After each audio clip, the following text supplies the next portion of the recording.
Hi, the latest episode of Let's Talk and Let's Educate will be a common thing in that aspect basically because this with audio podcast is basically on the Bhagavad Gita, and I will also bring some more spiritual lessons from the books, and basically it is from the leadership lesson, core leadership lesson what you can gain from the Bhagavad Gita, and other textbook I also try to bring them the crux of that particular book. So here basically the core leadership lessons are mainly the selfless action firstly, and which Gita teaches us in a very great manner. So here basically it is that you must focus on doing the right thing and perform your duty, and don't focus on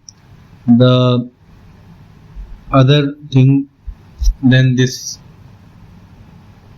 approach ensures ethical decision and long term success basically. And the second one is of clarity of purpose, swadharma. Every leader must understand their unique purpose of dharma in their role.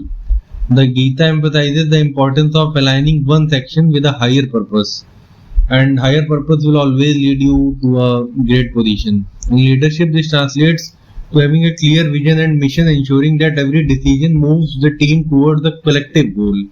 And right now, we as a leader also need this thing because the teams are not completely aligned. Sometimes we feel that people are working, but they are not aligned in a for not basically working for a common goal. So clarity of purpose also defines us that how good the kind of swadharma kind of thing we can use in our leadership. And the third one is emotional stability, and the key teaching is basically that maintaining calmness, which is very important in today's life where we are always worried and moving towards the fast paced scenario.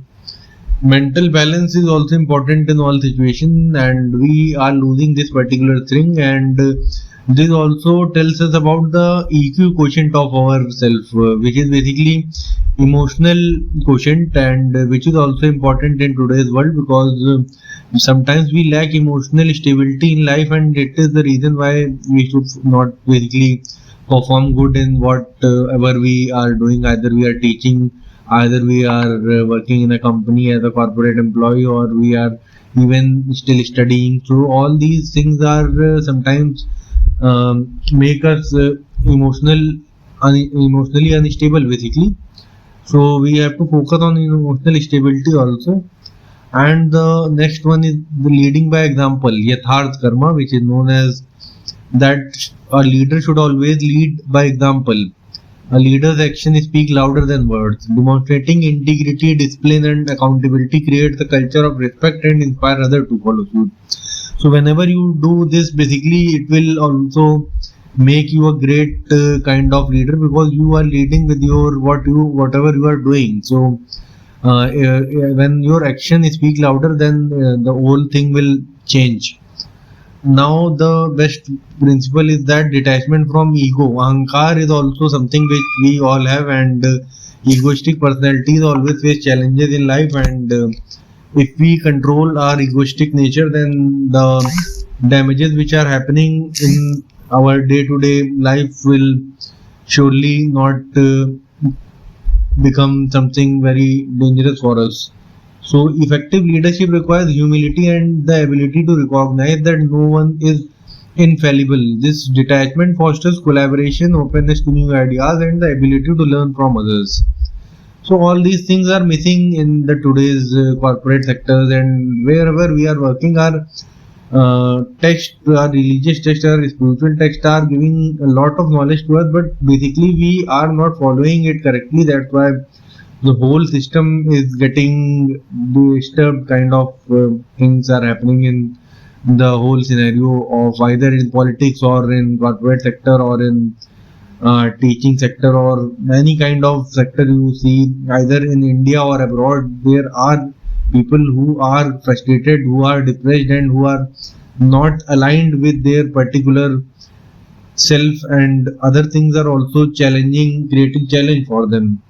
And the continuous learning process also is the next lesson, which is basically meant from the purpose that continuous growth and knowledge is also important for a leader. Basically, Geeta promotes the idea of self-reflection and constant learning tools for personal and professional development. A leader's ability to adopt and grow ensures they remain relevant and effective. That's why we all are in tech world, and technology is upgrading and updating on a daily basis. So you will have to face that also, and people are moving towards AI. So continuous learning is a lesson which is not only for leaders but also for all kind of people who are either studying or working. They both need this kind of thing, that where you should always try to learn something new, and learning is a different thing, and the school education which you are doing is also a completely different thing. You are, when you are learning, it is a different topic which we can discuss in another video. And after that, decision making in crisis. Vivek is an important aspect of Gita, which teaches us correctly that Arjun is also in a dilemma on the battlefield, which symbolizes that the tough choices leaders have to face. So the problem that the clarity of thought, ethical grounding, and the willingness to make difficult decisions are critical component of strong leadership. And right now, it is lacking in every sector of the work and other domains. So leaders must act decisively even when the choices are complex. That's how they can bring good things on the table. Now, if we talk about application in modern life, then we can see that these lessons are good for any kind of company. That's why a lot of corporate companies also tell people to read Gita, to conduct lecture from Gita, and different kind of things which are in Gita should be basically revised and created for people who are in the domain of either in work or in learning. And some book recommendation are also for you in this particular podcast. The first one which you can read or get a summary from any particular place is The Art of War by Sun Tzu. And this is an ancient Chinese text focuses on strategy and leadership in conflict, but its lessons are highly applicable to business and management. So it emphasizes on preparation, adaptability, and understanding human nature in leadership. The Tao of Leadership by John Hader is a recommendation for you. A translation and interpretation of the classic Taoist text Tao Te Ching by Lao Tzu. This book offers profound insight into leadership through non-action, humility, and balance. And the third one is Leaders Eat Last by Simon Sin.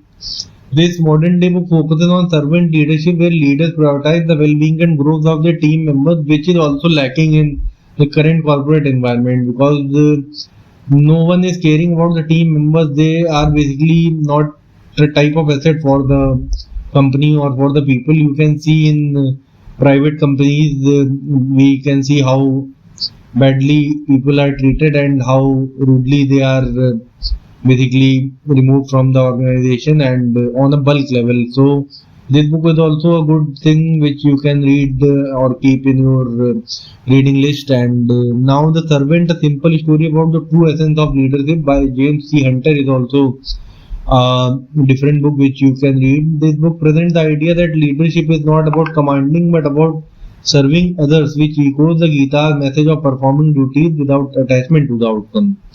And the last one, the fifth one, is The Leader Who Had No Title by Robin Sharma. Robin Sharma is a great motivational speaker, and here the lessons are also related to the Gita's teaching. So you can also read it if you have time, or you can get basically a summary of this particular books, and I will also try to bring you the summary. And so the lecture is and the audio podcast is basically done, and you can take it as a general kind of podcast, because right now I am also in a phase of hurry, so that's why I don't have time to discuss it in detail. And if you want a detailed version of any book, or you need big kind of podcast for these books, let me know in the comment section and I will bring that for you. Thank you for your time, and please like, share and subscribe if you find it useful, and if not, then please give feedback on the comment section, or even you can dislike if you are okay with that also. Thank you very much.